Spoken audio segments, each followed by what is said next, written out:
Thank you, Max, for your request for a swing analysis. First of all, you're playing at a most beautiful golf hole with the heather and gorse down the side of the flanks of the golf hole. I'd love to know where it is. Uh, you say that you're slicing, you're hitting a driver. Now, a slice is a ball that very often starts a little left, very often hit in what they call the neck, the inner third of the club face, and then curves violently to the right. Very inconvenient, deplorable golf shot. Your ball appears to be more of what they call a push, which starts straight to the right. It may fade a little more at the end, but it starts out in that direction. I think that that's what I'm going to presume when I then tell you what I think should be done about it. The way you stand is excellent and well designed. The way you grip the club seems equally effective. But I do notice that you start the backswing by cocking your wrists or squeezing with your wrists. It's interesting with a driver, particularly because the ball's teed up and nearer to your left foot, the shaft will be pointing more or less at your middle. But you start the swing by squeezing with your hands in sort of anticipation of generating some power. And the club actually pops to the right.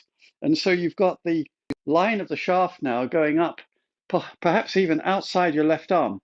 Now, that means that the club face has really essentially got zero loft. It already starts with only 10 or 11 degrees, and now that's gone. And then you swing your arms and club in this very firm fashion where nothing's really flexing. You've already built the shape you're going to swing all the way to the top of a perfectly well-formed golf swing. Now, the problem with that is this. You've got the club face, what they call closed, because as you swing back and you squeeze, the grip, which at the beginning I suspect had two knuckles visible, now has twisted the club and the hands themselves down to the left so that at the top of the swing, the club face is looking quite at the sky, what they call a closed position. Now, that won't hit the ball anywhere except low left if you actually release the hands, a term used in golf, describing how your hands should actually let the club pass you and the ball and go out toward the target. So you actually have to apply a different move to get the ball airborne because you've got no loft. So you actually use your arms and club to push up on the ball. And it's very logical. We tend to think that the task in golf is to drive the ball up a ramp toward the target. Very smart, but it's actually not the best way to go. So you're twisting your arms to the right and trying to lift up in an effort to get the ball to climb. That's where your push fade comes from. So I think you don't need to change the way you stand or grip, but as you swing back, we want to keep the qualities that you've already got injected there. Keep the shaft looking at your middle, test with a waggle that you can do this.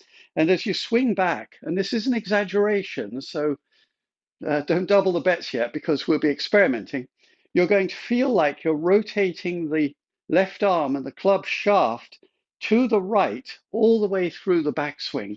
Now that will arrive at the top of the swing with the face of the club more parallel to your left forearm and the back of the left wrist a little more what they call cuppy, a lovely old expression meaning it's got the knuckles slightly folded back toward where a wristwatch would be.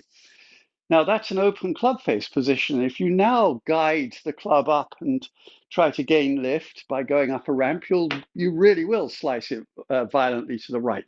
But you get to release the golf club, as I mentioned earlier. What does that mean? Start by hitting very softly, even go with a low tee and a 3-wood to begin your training.